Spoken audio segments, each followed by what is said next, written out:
साध संगत जी, आज की साखी में उन सत्संगी भाई बहनों के बारे में बताया गया है जो थोड़ी सी मुसीबत या परेशानी आने पर पंडितों के पास उपाय के लिए जाते हैं।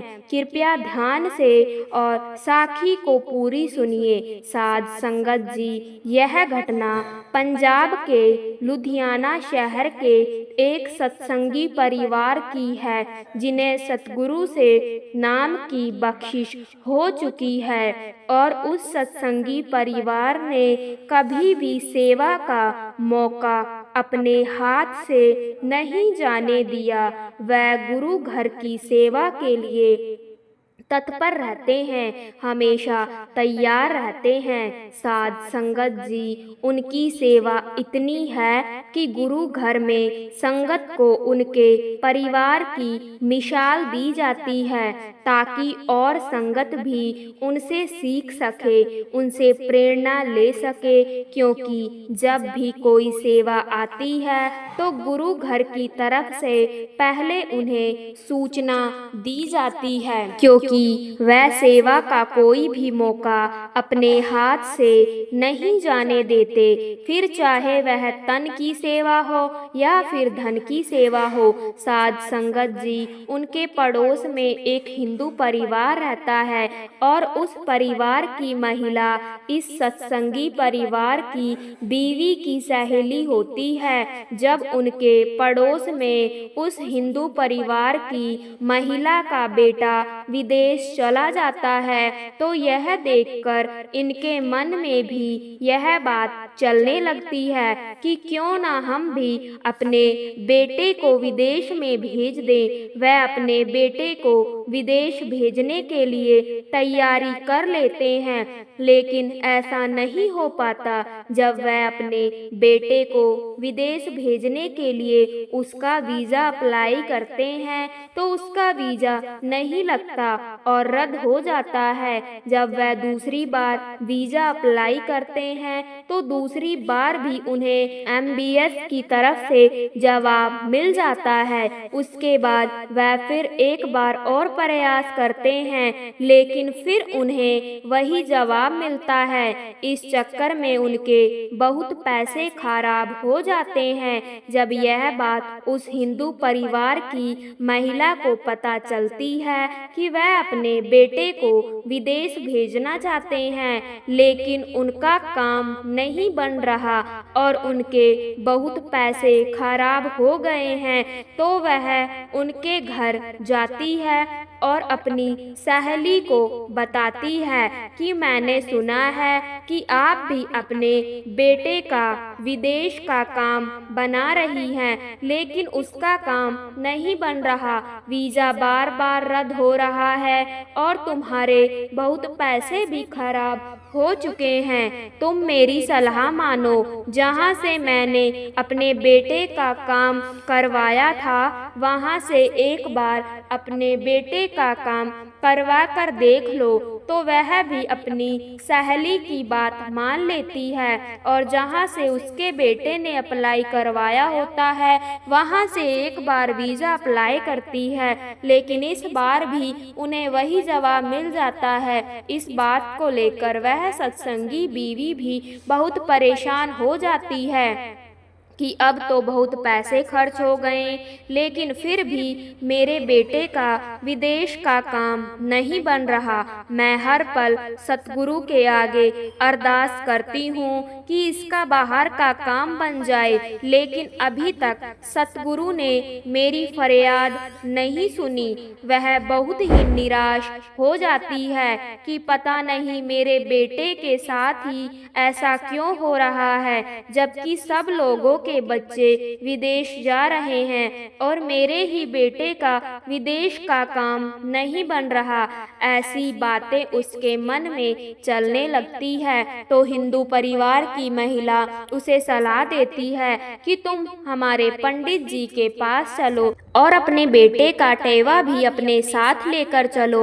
हम वहां जाकर उनसे बात करते हैं। जब वह बीवी को यह बात कहती है तो वह उसके साथ जाने जाने के लिए मना कर देती है और कहती है कि मुझे मेरे सतगुरु पर पूरा विश्वास है। सतगुरु के घर देर हो सकती है, अंधेर नहीं हो सकती। लेकिन उस महिला के बार बार कहने पर वह उसे अपने साथ ले जाती है और अपने बेटे का टीवा भी साथ ले जाती है। जब वह दोनों उस पंडित के पास जाती हैं और अपनी सारी बात उनसे कहती हैं, तो सबसे पहले वह पंडित उस लड़के का टेवा अपने हाथ में लेकर देखने लगता है। देखते ही वह उसकी माँ को यह बात कहने लगता है कि आपके बेटे का बचाव केवल आपके ही कारण हो रहा है और आपके जो गुरु हैं उनकी दया मेहर का हाथ सदा ही आपके ऊपर है, इसीलिए आपके परिवार पर कोई आँच नहीं आ सकती। वह सदा ही आपके अंग संग हैं,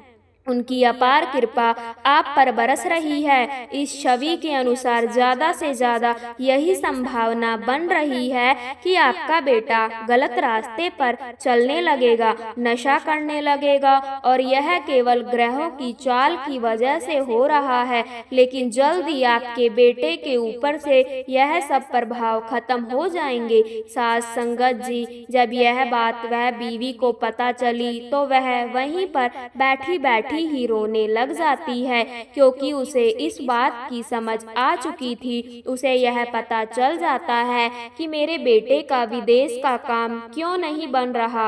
वह सोचती है कि अगर मेरे बेटे का विदेश का काम बन जाता और वह विदेश चला जाता तो वहां जाकर वह गलत संगत में पड़ सकता था और कुछ भी हो सकता था। लेकिन मेरे सतगुरु ने ऐसा नहीं होने दिया।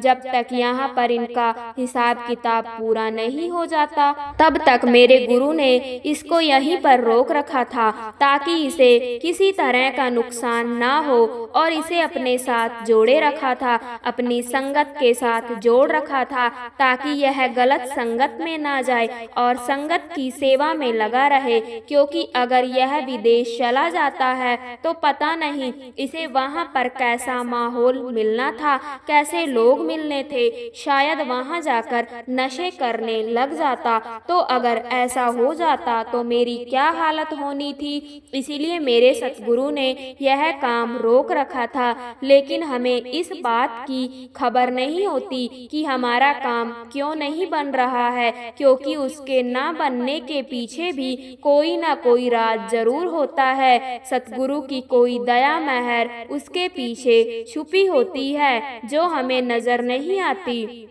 क्योंकि गुरु हमारे लिए वही करता है जो हमारे लिए अच्छा है। जिसे वह नामदान की बख्शिश कर देते हैं, उसकी जिम्मेवारी ले लेते हैं, उसकी पल पल संभाल करते हैं और सतगुरु कोशिश करते हैं कि मेरे सत्संगी को किसी तरह की कोई तकलीफ ना हो, किसी तरह का दुख ना सहना पड़े। सास संगत जी, वह सोचती है कि जितने भी पैसे हमारे यहाँ पर खराब हो गए उसके पीछे भी कोई ना कोई वजह जरूर रही होगी, क्योंकि अगर औलाद गलत रास्ते पर चल पड़ती तो पता नहीं कितना नुकसान होना था और क्या क्या होना था और वहाँ पर कितना खर्च आना था। जब यह बातें उस बीवी के अंदर चलने लगी तो उसकी आंखें बंद हो जाती है और आंखों से आंसू निकल पड़ते हैं। वह घर आकर सतगुरु की याद में बैठकर रोने लगती है और सतगुरु का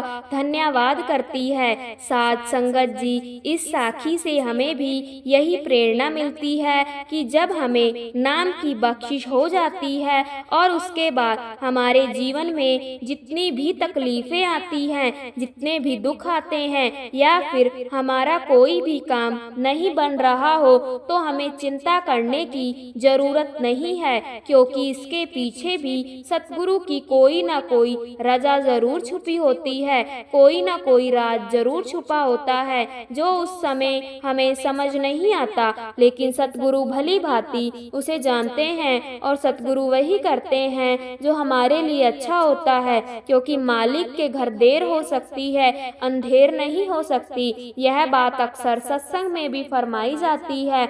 जब हमारे साथ जीवन में ऐसा होने लगे तो हमें निराश नहीं होना चाहिए, बल्कि उस समय में ज्यादा से ज्यादा भजन सिमरन करना चाहिए, ताकि वह मालिक, वह सतगुरु अंदर से हमें मार्गदर्शन दे सके और हमें एहसास हो सके कि अगर हमारा कोई काम नहीं बन रहा हो तो उसके पीछे भी कोई ना कोई वजह जरूर है, कोई ना कोई बात जरूर छुपी है। जब वह बात हम समझ लेते हैं तब हम उस मालिक की रजा को भी समझ लेते हैं। जब हमें यह समझ आ जाता है कि उसके बाद हम सतगुरु के आगे कोई प्रश्न नहीं करते, कोई सवाल नहीं करते कि हमारा यह काम क्यों नहीं बन रहा, क्योंकि हम अपने सतगुरु की लीला को समझ लेते हैं, उसे भली भांति जान लेते हैं और गुरु हमारे लिए जो करता है अच्छा ही करता है। साध संगत जी, एक बार की बात है, एक बूढ़ा आदमी था। वह बहुत बूढ़ा होने की वजह से कोई काम नहीं कर पाता था कि जीविका कमा पाए। ना जाने किन कर्मों की वजह से आज उसका यह हाल था कि वह रोज घर घर जाकर भीख मांगकर गुजारा करने पर मजबूर था। कर्मों का खेल जबरदस्त होता है। वह भिखारी रोज एक दरवाजे पर जाता और भीख के लिए आवाज लगाता। जब घर का मालिक बाहर आता तो उसे गंदी गंदी गालियां और ताने देता। वह बोलता, मर जाओ, काम क्यों नहीं करते, जीवन भर भीख मांगते रहोगे। हमने क्या यहाँ पैसों का पेड़ लगा रखा है या खैरात बांट रहे हैं जो रोज मुंह उठाए चले आते हो। कभी कभी गुस्से में उसे बाहर धकेल भी देता, पर भिखारी बस इतना ही कहता, ईश्वर तुम्हारे पापों को क्षमा करे। एक दिन सेठ बड़े गुस्से में था, शायद व्यापार में घाटा हुआ था। वह भिखारी उसी वक्त भीख मांगने आ गया। सेठ ने आकर देखा तो सीधा उसे पत्थर दे मारा। भिखारी के सर से खून बहने लगा। फिर भी उसने सेठ से कहा, ईश्वर तुम्हारे पापों को क्षमा करे, और वहां से जाने लगा। सेठ का थोड़ा गुस्सा कम हुआ तो वह सोचने लगा, मैंने उसे पत्थर से भी मारा पर उसने बस दुआ दी। इसके पीछे क्या रहस्य है? जरूर इसकी जिंदगी में कुछ तो घटना हुई है, जानना पड़ेगा कि इसके पीछे क्या राज है। इतना सोचकर सेठ भिखारी के पीछे चलने लगा। भिखारी जहाँ भी जाता सेठ उसके पीछे जाता। कहीं कोई उसे भीख दे देता तो कोई उसे मारता और गालियां देता, पर भिखारी इतना ही कहता, ईश्वर तुम्हारे पापों को क्षमा करे। अब अंधेरा हो चला था। भिखारी अपने घर लौट रहा था। सेठ भी उसके पीछे था। भिखारी जैसे ही अपने घर लौटा, एक टूटी फूटी खाट पर एक बुढ़िया सोई थी जो भिखारी की पत्नी थी। जैसे ही उसने अपने पति को देखा, उठ खड़ी हुई और भीख का कटोरा देखने लगी। उसे भीख के कटोरे में मात्र एक आधी बासी रोटी थी। उसे देखते ही बुढ़िया बोली, बस इतना ही और कुछ नहीं, और यह आपका सर कहाँ फूट गया? भिखारी बोला, हाँ बस इतना ही, किसी ने कुछ नहीं दिया, सबने गालियां दी, पत्थर मारे, इसलिए यह सर फूट गया। भिखारी ने कहा, फिर कहा, सब अपने ही पापों का परिणाम है। याद है ना तुम्हें, कुछ वर्षों पहले हम कितने रईस हुआ करते थे, क्या नहीं था हमारे पास, पर हमने कभी दान नहीं किया। याद है तुम्हें? वह अंधा भिखारी, बुढ़िया की आंखों में आंसू आ गए और उसने कहा, हाँ, कैसे हम उस अंधे भिखारी का मजाक उड़ाते थे, उसे रोटियों की जगह खाली कागज देते थे, कैसे हम उसे जलील करते थे, कैसे हम उसे कभी कभी मारते और धकेल देते थे। अब बुढ़िया ने कहा, हाँ सब याद है मुझे, कैसे मैंने भी उसे राह नहीं दिखाई और घर के बने नाले में गिरा दिया था। जब भी वह रोटियां मांगता मैंने बस उसे गालियां दी, एक बार तो उसका कटोरा तक फेंक दिया। और वह अंधा भिखारी हमेशा कहता था, तुम्हारे पापों का हिसाब ईश्वर करेंगे, मैं नहीं।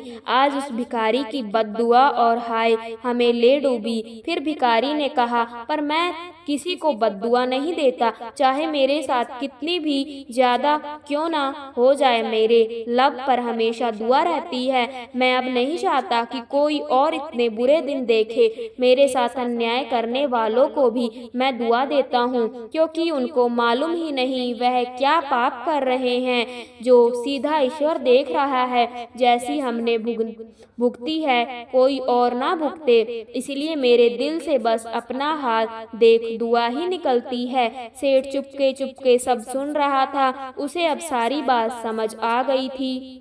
बूढ़े बुढ़िया ने आधी रोटी को दोनों साथ में मिलकर खाया और प्रभु की महिमा है बोलकर सो गए। अगले दिन वह भिखारी भीख मांगने सेठ के यहाँ गया। सेठ ने पहले ही रोटियां निकाल कर रखी थी। उसने भिखारी को दी और हल्की सी मुस्कान भरे स्वर में कहा, माफ करना बाबा, गलती हो गई। भिखारी ने कहा, ईश्वर तुम्हारा भला करे, और वह वहाँ से चला गया। सेठ को एक बात समझ आ गई थी, इंसान तो बस दुआ बद्दुआ देते हैं, पर पूरी तो वह ईश्वर ही करता है, वह भी कर्मों के हिसाब से।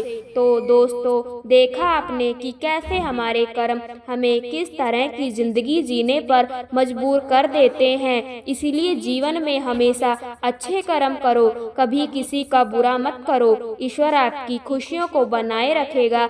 बड़े बड़े दुख मुसीबतें आपके जीवन से टल जाएंगे। एक गांव में एक किसान रहता था। उसके परिवार में उसकी पत्नी और एक लड़का था। कुछ सालों के बाद पत्नी की मृत्यु हो गई। उस समय लड़के की उम्र 10 साल थी।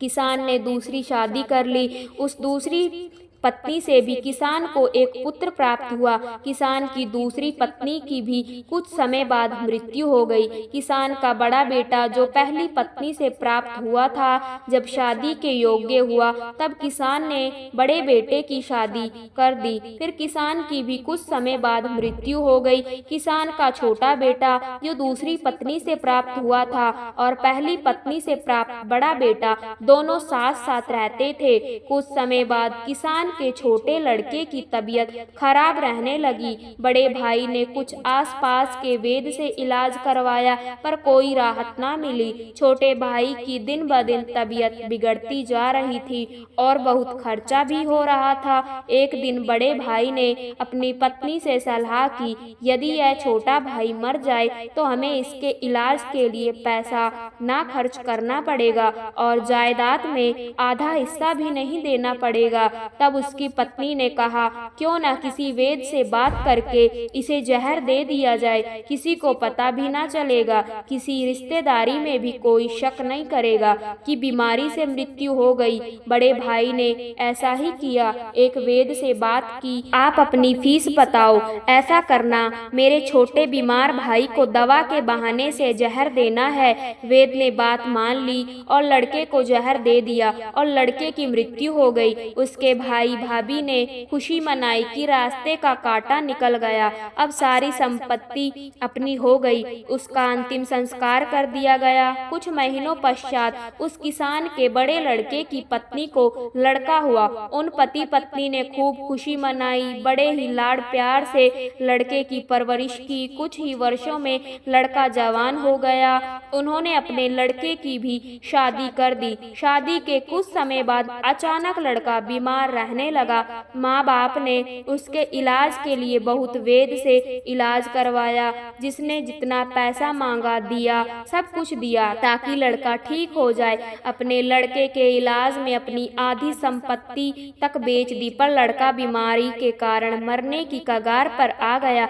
शरीर इतना ज्यादा कमजोर हो गया कि अस्थि पिंजर शेष रह गया था। एक दिन लड़के को चारपाई पर लेटा रखा था और उसका पिता साथ में बैठा अपने पुत्र की दयनीय हालत देखकर दुखी होकर उसकी ओर देख रहा था। तभी लड़का अपने पिता से बोला, भाई, अपना सब हिसाब हो गया, बस अब कफन और लकड़ी का हिसाब बाकी है, उसकी तैयारी कर लो। यह सुनकर उसके पिता ने सोचा कि लड़के का दिमाग भी काम नहीं कर रहा है बीमारी के कारण, और बोला, बेटा, मैं तेरा बाप हूँ, भाई नहीं। तब लड़का बोला, मैं आपका वही भाई हूँ जो आपने जहर खिलाकर मरवाया था। जिस संपत्ति के लिए आपने मरवाया था, मुझे अब वह मेरे इलाज के लिए आधी बिक चुकी है, आपकी शेष है, हमारा हिसाब हो गया। तब उसका पिता फूट फूट कर रोते हुए बोला कि मेरा तो कुल का नाश हो गया, जो कि अब मेरे आगे आ गया, पर तेरी पत्नी का क्या दोष है जो इस बेचारी को जिंदा जलाया जाएगा। उस समय सती प्रथा थी, जिसमें पति के मरने के बाद पत्नी को पति की चिता के साथ जला दिया जाता था। तब वह लड़का बोला कि वह वेद कहाँ है जिसने मुझे जहर खिलाया था। तब उसके पिता ने कहा कि आपकी मृत्यु के 3 साल बाद वह मर गया था। तब लड़के ने कहा कि यह वही दुष्ट वेद आज मेरी पत्नी के रूप में है। मेरे मरने पर इसे जिंदा जलाया जाएगा। हमारा जीवन जो उतार चढ़ाव से भरा है, इसके पीछे हमारे अपने ही कर्म होते हैं। हम जैसा बोएंगे वैसा ही काटना पड़ेगा। कर्म करो तो फल मिलता है, आज नहीं तो कल मिलता है। जितना गहरा अधिक होगा उतना मीठा जल मिलता है। जीवन के हर कठिन प्रश्न का जीवन से ही हल मिलता है। तो साध संगत जी, हमेशा अच्छे कर्म करने चाहिए। मित्रों, महाभारत के समय की बात है जब कुरुक्षेत्र के युद्ध क्षेत्र को विशाल सेनाओं के आवागमन की सुविधा के लिए तैयार किया जा रहा था। उन्होंने हाथियों का इस्तेमाल पेड़ पौधों को उखाड़ने और जमीन साफ करने के लिए किया। ऐसे ही एक पेड़ पर एक गोरिया अपने 4 बच्चों के साथ रहती थी। जब उस पेड़ को उखाड़ा जा रहा था तो उसका घोंसला जमीन पर गिर गया, लेकिन चमत्कारी रूप से उसकी संतान अनहोनी से बच गई। लेकिन वह अभी बहुत छोटे होने के कारण उड़ने में असमर्थ थे। कमजोर और भयभीत गोरिया मदद के लिए इधर उधर देखती रही। तभी उसने कृष्ण को अर्जुन के साथ वहां आते देखा। वह युद्ध के मैदान की जांच करने और युद्ध की शुरुआत से पहले जीतने की रणनीति तैयार करने के लिए वहां गए थे। उसने कृष्ण के रथ तक पहुंचने के लिए अपने छोटे पंख फड़फड़ाए और किसी प्रकार श्री कृष्ण के पास पहुंची और भगवान श्री कृष्ण से बोली, हे कृष्ण, कृपया मेरे बच्चों को बचाएं, क्योंकि लड़ाई शुरू होने पर कल उन्हें कुचल दिया जाएगा। सर्वव्यापी भगवान बोले, मैं तुम्हारी बात सुन रहा हूँ, लेकिन मैं प्रकृति के कानून में हस्तक्षेप नहीं कर सकता। गोरिया ने कहा, हे भगवान, मैं जानती हूँ कि आप मेरे उद्धार करता है। मैं अपने बच्चों के भाग्य को आपके हाथों में सौंपती हूँ।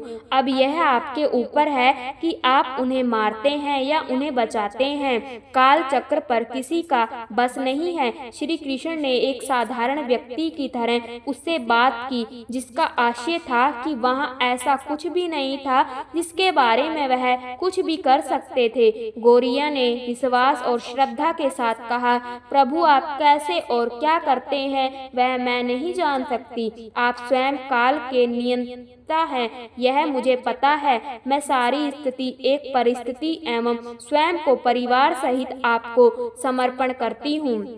भगवान बोले, अपने घोंसले में 3 सप्ताह के लिए भोजन का संग्रह करो।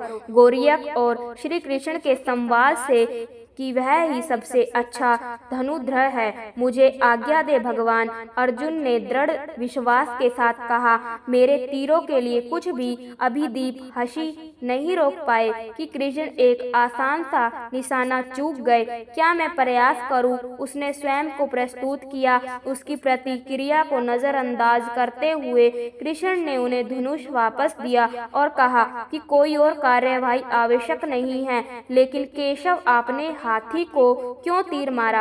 अर्जुन ने पूछा। क्योंकि इस हाथी ने उस गोरिया के आश्रय उसके घोंसले को, जो कि एक पेड़ पर था, उसको गिरा दिया था। कौन सी गोरिया? अर्जुन ने पूछा। इसके अतिरिक्त हाथी तो अभी स्वस्थ और जीवित है, केवल घाटी ही टूटकर गिरी है। अर्जुन के सवालों को खारिज करते हुए कृष्ण ने उसे शंख फूंकने का निर्देश दिया। युद्ध शुरू हुआ। अगले 18 दिनों में कई जाने चली गई। अंत में पांडवों की जीत हुई। एक बार फिर कृष्ण अर्जुन को अपने साथ सुदूर क्षेत्र में भ्रमण करने के लिए ले गए।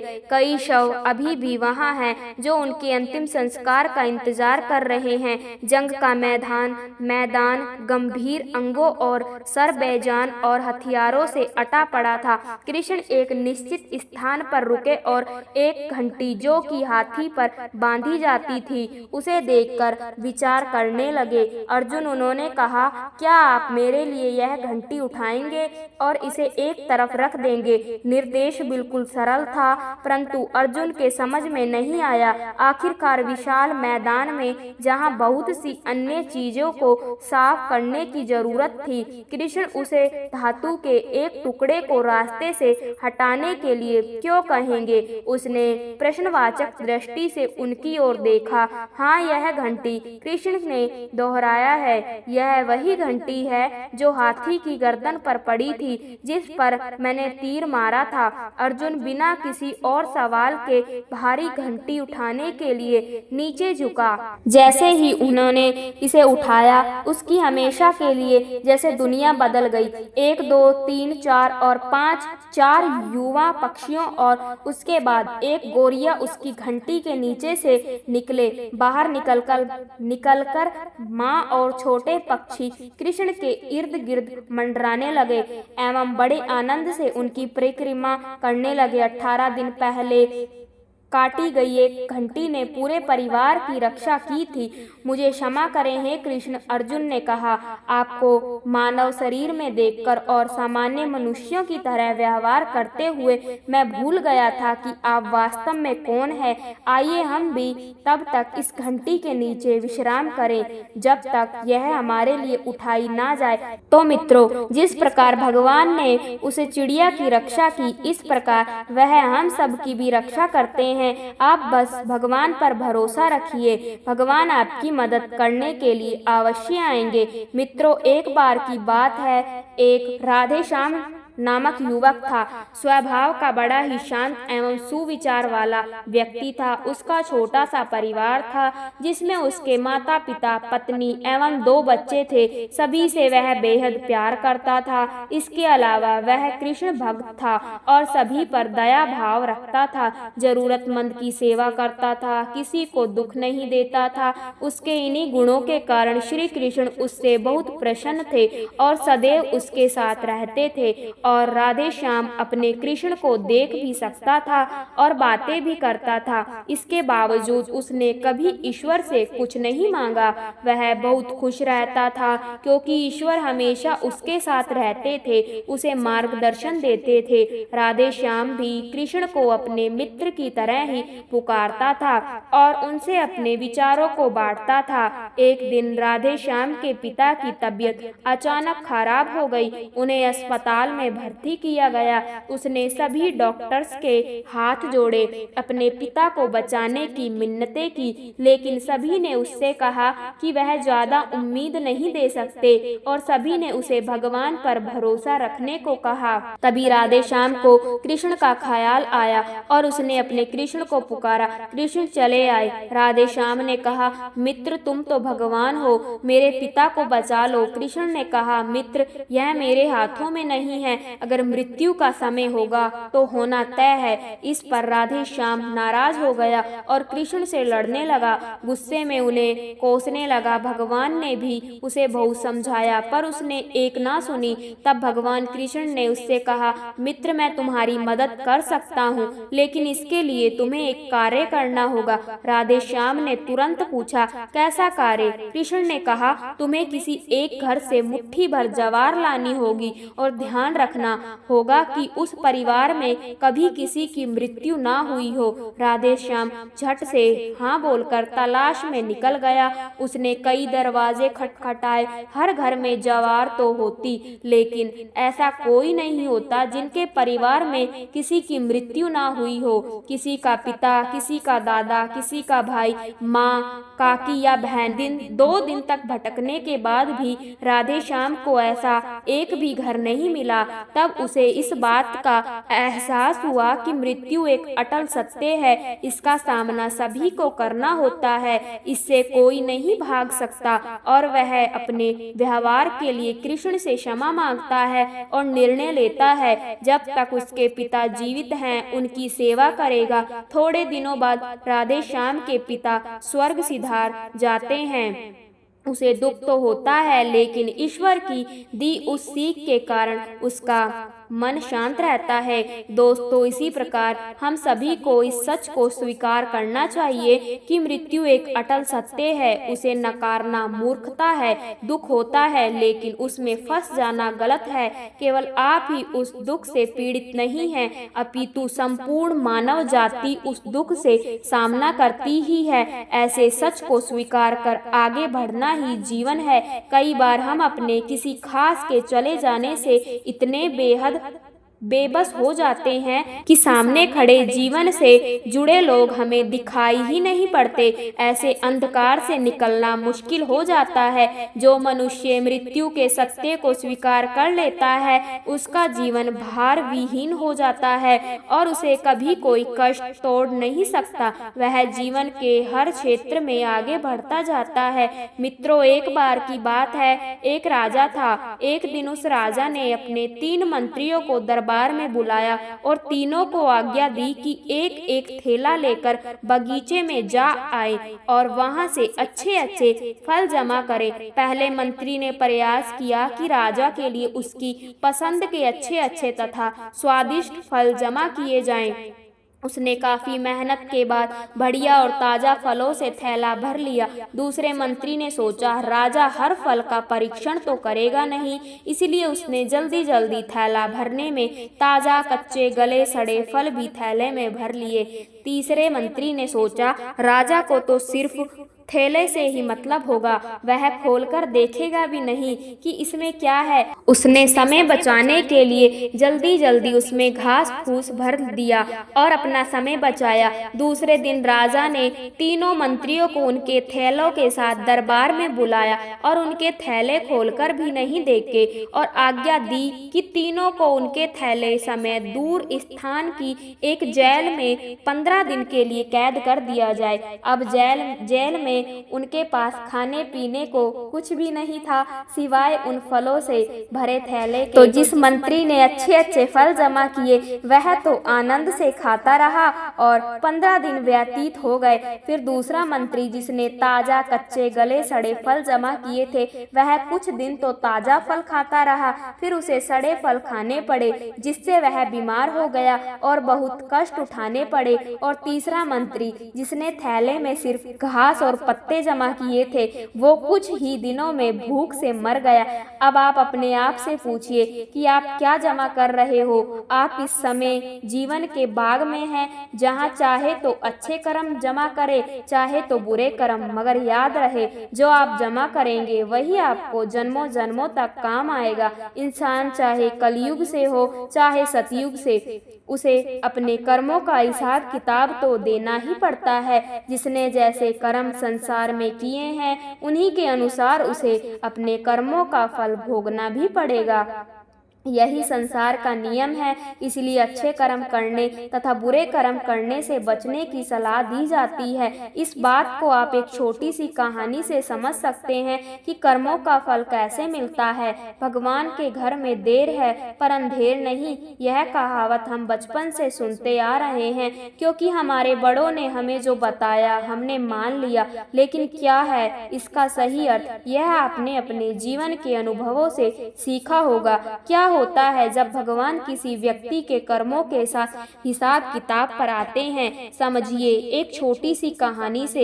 एक बार 2 व्यक्ति मरने के बाद भगवान की अदालत में पहुँचे, जहाँ उनके कर्मों का हिसाब किताब होना था। भगवान ने चित्रगुप्त को कहा, मृत्यु लोक से इन दोनों व्यक्तियों के हिसाब किताब लेकर आओ। दोनों व्यक्तियों के हिसाब का खाता लाया गया। देखने पर मालूम पड़ा कि जो व्यक्ति अभी बेईमान है, वह पहले बहुत ही ईमानदार हुआ करता था। उसने इतने अच्छे कर्म किए थे, इतनी ईमानदारी रखी थी कि बहुत बड़ा भाग्य उसको प्राप्त होना था। लेकिन उसके भाग्य प्राप्ति से पहले अंतिम परीक्षा आई। मनुष्य जैसा कर्म करता है, उसी के अनुरूप उसकी वासनाएं और संस्कार बनते हैं। उस परीक्षा के आने पर उसने अपना धीरज खो दिया और वहां से उसने अपने जीवन का रास्ता बदल दिया और बेईमानी बेईमानी वाला जीवन अपना लिया। अब जो भाग्य उसे मिलने वाला था वह कम होते होते इतना कम रह गया जिसमें केवल 1000 रुपए थे। देखा जाए तो वैसे उसके नसीब में क्या था, बेईमानी का रास्ता अपनाने से उसका प्रारब्ध प्रभावित हो गया। इसीलिए भगवान चाहकर भी उसे कुछ अधिक नहीं दे सकते थे, क्योंकि विधि के विधान के आगे भगवान भी विवश है। अब बारी आई दूसरे व्यक्ति की, जो बेहद ईमानदार था। जब उसका हिसाब निकाला तो देखा गया कि वह पहले बहुत ही बेईमान था। उसकी बेईमानी के कारण उसे बहुत सजा होने वाली थी, लेकिन सजा प्राप्त करने के पहले उसको जीवन में सुधरने का अंतिम मौका मिला। उसने वह मौका ले लिया और ईमानदारी वाली जीवन शैली को अपनाते हुए खुद को सुधार लिया। तो उसकी सारी सजा भी क्षीण होती होते सिर्फ एक कांटा चुभने जितनी रह गई। उसे जो कांटा चुभा वह उसकी ईमानदारी का फल नहीं था, बल्कि उसके पूर्व बेईमानी वाले जीवन की इतनी ही सजा बची रह गई थी। भगवान हर बुरे व्यक्ति को भी सुधारने का मौका देता है और हर अच्छे व्यक्ति की अच्छाई की परीक्षा भी लेता है। संसार में आज कई लोग कहते हैं कि बेईमानी से जीवन जियो तो मौज करोगे, लेकिन यह मौज थोड़े समय की है, क्योंकि जैसे ही पुण्य का फल क्षीण होगा उसके बाद जो भोगना होगा वह बेहद मुश्किल होगा। संसार के प्रत्येक प्राणी को अपने कर्मों का फल भोगना ही पड़ता है, इससे मुक्ति कभी नहीं मिलती। यह बात और है कि किस कर्म का फल कम मिलता है। जो कर्म ज्यादा होते हैं उसे बाद में तथा जो कम होते हैं उसे पहले भोगने को मिलता है। वैसे इसका कोई एक ही पैमाना न होकर परिस्थिति तथा दैवीय कृपा से निर्धारण होते देखा या सुना गया है। यदि अच्छे कर्म ज्यादा हैं तो बुरे कर्मों का फल इसी जन्म में तथा अच्छे का फल अगले जन्म में या इसी जन्म के बाद के दिनों में भोगने को मिलता है। श्रीमद् भगवत गीता में लिखा है, आप कर्म करते जाओ, फल की इच्छा मत करो। ईश्वर ने हमें कर्म करने का अधिकार दिया है, लेकिन एक बात तो पक्की है कि हमें अपने कर्मों का फल तो अवश्य मिलता है, चाहे अच्छे कर्म हो या बुरे। हिंदू धर्म पुनर्जन्म में विश्वास करता है। हम जो भी कर्म करते हैं उसका फल इस जन्म में भी मिल सकता है या फिर अगले जन्म में भी मिल सकता है, लेकिन यह सब आपके मन पर निर्भर करता है। अगर आपका ईश्वर में विश्वास है तो वह न्याय है और जैसे हम कर्म करते हैं उसी के अनुसार हमें फल मिलता है। हम जो कुछ भी कर्म करते हैं उसका फल तो हमको मिलता ही है। अगर कर्म अच्छे हो तो अच्छा फल हो और अगर कर्म बुरे हैं तो बुरा फल मिलेगा। अगर हम बबूल के बीज बोएंगे तो बबूल के पेड़ आएंगे और अगर हम आम के बीज बोएंगे तो आम के पेड़ आएंगे। यह निसर्ग का नियम है। हम जो कोई भी क्रिया करते हैं उसकी प्रतिक्रिया निसर्ग नियम से होती ही है। कर्म से बचने का मेरे ख्याल से एक ही उपाय है, काम, क्रोध, लोभ, अहंकार और मत्सर, इनसे दूर रहना और हमेशा अच्छे कर्म करते रहना। किसी ने बड़े कमाल की बात कही है कि इंसान जब गलत काम करने जाता है तो आगे देखता है, पीछे देखता है, दाएं बाएं देखता है, दोनों तरफ देखता है, बस ऊपर देखना भूल जाता है। एक शांत तालाब में जब आप एक कंकड़ डालते हैं तो उसके अंदर गोलाकार लहरों का जन्म होता है जो दूर तक जाती है सभी दिशाओं में। ऐसे ही हमारे कर्म होते हैं। क्या कोई कर्म ऐसा है जिसका लाभ या हानि केवल एक मनुष्य को हो रही है? नहीं, आपके प्रत्येक कर्म ना जाने कितने और मनुष्यों को छूते ही हैं। ऐसे में आपके उन कर्मों के फल जब लौटकर आते हैं तो उन्हीं लहरों की तरह आते हैं और न केवल आपके अपितु आपके आसपास के लोगों को भी प्रभावित करते ही हैं। किसी गांव में राम और श्याम नाम के दो कुबड़े साथ साथ रहते थे। राम गरीब और श्याम अमीर था, किंतु दोनों में अच्छी मित्रता थी। एक दिन राम ने श्याम से कहा, भाई मैं कब तक तुम्हारे ऊपर बोझ बनकर रहूंगा? यह सुनकर श्याम ने कहा, तुम मेरे कामों में मेरा हाथ बटाने लगो ताकि तुम्हारे मन में ना रहे। अगले दिन से राम श्याम राम के कार्यों में सहयोग करने लगा। कुछ दिनों तक सब कुछ ठीक रहा, किंतु धीरे धीरे श्याम राम से अधिकाधिक काम कराने लगा और उसे अपमानित भी करने लगा। उसके रूखे व्यवहार से दुखी होकर राम ने उसका घर छोड़ दिया और जंगल की तरफ चल पड़ा। जंगल में राम की भेंट एक वृक्ष से यश से हुई। उसकी दुख भरी कहानी सुनकर यश को उस पर दया आ गई। उसने राम के कुबड़िया तो वहाँ ठीक हो गया। फिर यश ने उसे एक थैली देते हुए कहा, इसमें सोने की मोहर है, यदि तुम सदैव सदा चरण करोगे तो यह थैली कभी तुम्हारा साथ नहीं छोड़ेगी। राम जब वापस गांव लौटा तो श्याम के मन में लोभ जागृत हुआ और वह भी जंगल पहुंच गया। यश के पास जाकर अपना दुखड़ा रोने लगा, लेकिन यश अपनी शक्ति से श्याम के झूठ के समझ गया। श्याम का लालच देखकर यश ने उसकी पीठ पर एक और कुबड़ पैदा कर दिया और उसे भगा दिया। कथा का सार यह है कि व्यक्ति के कर्मों से ही उसका वर्तमान और भविष्य तय होता है। अंत में कभी झूठ के आगे बढ़ने की मत सोचो, सदा सत्कर्म की राह पर चलो। एक राजा अपने मंत्री के साथ रथ पर बैठकर अपने राज्य का भ्रमण करने जाते हैं। राज्य भ्रमण के दौरान राजा की नजर एक दुकान पर पड़ जाती है और वह दुकान के पास रुक जाते हैं और दुकानदार को देख मंत्री से कहते हैं कि क्यों मुझे ऐसा लग रहा है कि इस दुकानदार को मैं कल ही फांसी की सजा सुना दूं। पता नहीं क्यों इसे देख मुझे इसे मृत्यु दंड देने की इच्छा हो रही है। इतना कहते ही राजा वहां से अकेले ही चले जाते हैं और मंत्री उनसे इसका कारण भी नहीं पूछ पाते। अगले दिन मंत्री अपना भेष बदलकर दुकानदार के पास साधारण मनुष्य की तरह जाते हैं। वह दुकानदार चंदन की लाठी बेचता था। मंत्री दुकानदार से इधर उधर की बात कर उससे काम और हालचाल पूछते हैं। दुकानदार कहता है, क्या बताऊं भाई, मेरा हाल बहुत बुरा चल रहा है। लोग मेरी दुकान पर आते हैं, मेरी चंदन की लाठी को सूंघते हैं, प्रशंसा भी बहुत करते हैं, लेकिन खरीदता कोई नहीं है।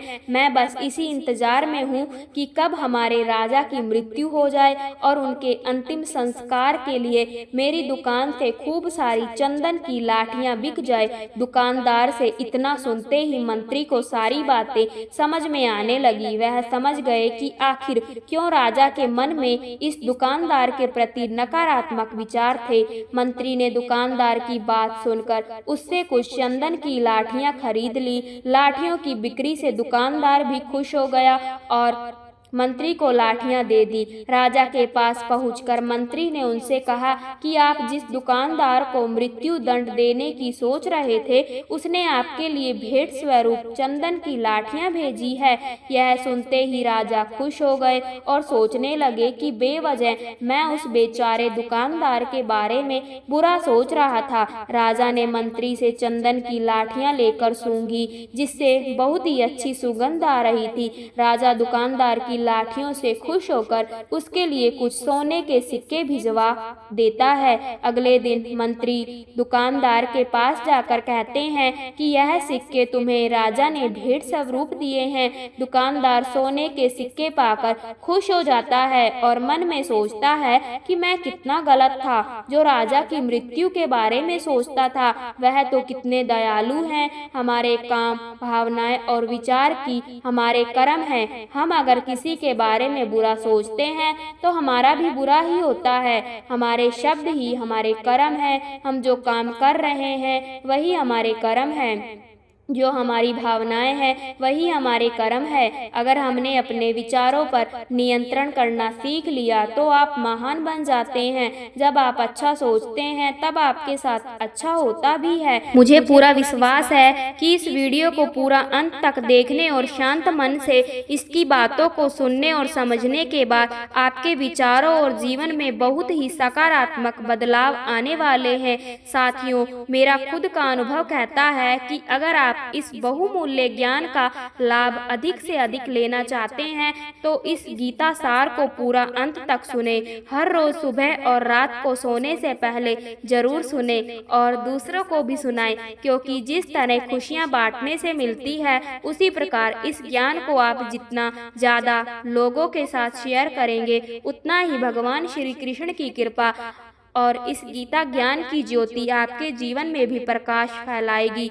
दोस्तों, भगवान श्री कृष्ण ने कहा है कि अच्छे कर्म वह होते हैं जिनको करने के बाद आपको ना तो भय लगता है और रात को चैन और आनंद की नींद आती है।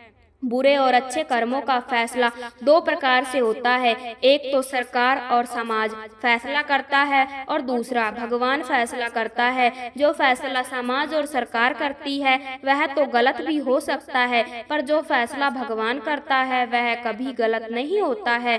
बुरे कर्मों का आधार भूख, धन, स्त्री, जमीन, सत्ता, यश, ईर्ष्या और शक्ति मुख्य तौर पर होते हैं। इस सब की प्राप्ति के लिए मनुष्य बुरे और अच्छे कर्म कर इसी प्रकार हम अपने और शक्ति को ज्यादा करने के लिए दूसरे लोगों के यश और शक्ति को कुचलते हैं। अपने को हम श्रेष्ठ बताते हैं और दूसरों को नकारा या अज्ञानी बताते हैं।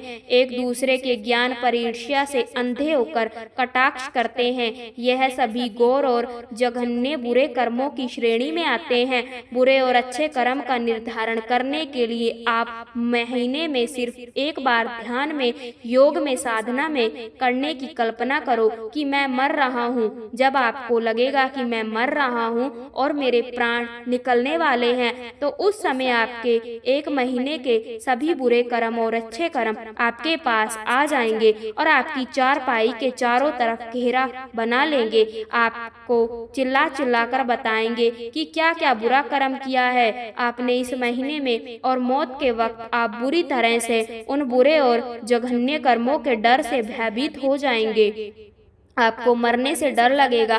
इसी प्रकार आपके सभी अच्छे कर्म भी आपके चारों तरफ होंगे और रहे होंगे। जाओ, खुश होकर मरो। आपने दुनिया के लिए अच्छे कर्म किए हैं, आपको स्वर्ग मिलेगा और चैन से मृत्यु को प्राप्त करोगे। जब भय के कारण मृत्यु होती है तो आत्मा का जाने का रास्ता बुरे मार्ग से होता है, और जब प्रसन्न मुद्रा में मृत्यु होती है तो आत्मा का जाने रास्ता अच्छे मार्ग से होता है। अपने बुरे और अच्छे कर्मों का विश्लेषण रोजाना सोने से पहले अवश्य करना चाहिए। ऐसा करने से आपके जीवन में आनंद कूट कूट कर भर जाएगा। आप किसी की जान बचाने के लिए झूठ बोल रहे हैं तो वह झूठ बुरे कर्म की श्रेणी में नहीं आएगा, क्योंकि आपकी नीयत साफ थी। लेकिन आप अगर किसी का धन लूटने, उसे नीचा दिखाने या बदनाम करने की नीयत से झूठ बोल रहे हैं तो फौरन आपके कर्म खराब हो जाएंगे।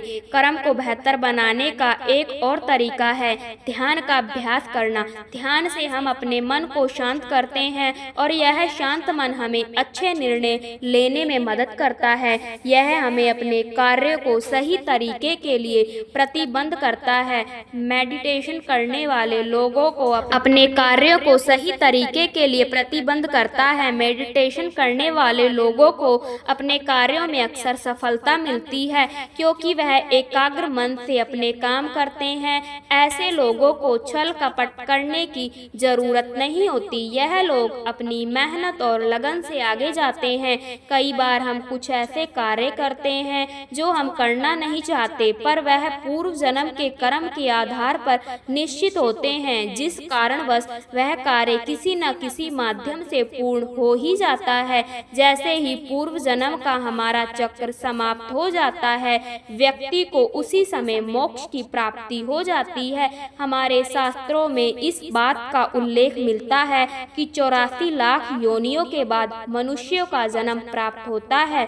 ऐसा कहा जाता है कि यदि अच्छे कर्म बुरे कर्म की तुलना में अधिक हैं, तो बुरे कर्मों का फल इसी जन्म में और अच्छे कर्मों का फल अगले जन्म में मिलना निर्धारित होगा। इसी तरह यदि मनुष्य द्वारा किए गए कर्म में बुरे कर्म अच्छे कर्मों की तुलना से अधिक हैं तो इस जन्म में अच्छे कर्म भोगने होंगे, जबकि बुरे कर्मों को भोगने के लिए अगला जन्म निर्धारित होगा। मनुष्य को अपने घर परिवार की आवश्यकताओं का ध्यान रखना चाहिए। अधिक पैसा होने के बावजूद जरूरत होने पर उसे संभाले रखना भी बुरा कर्म बताया गया है।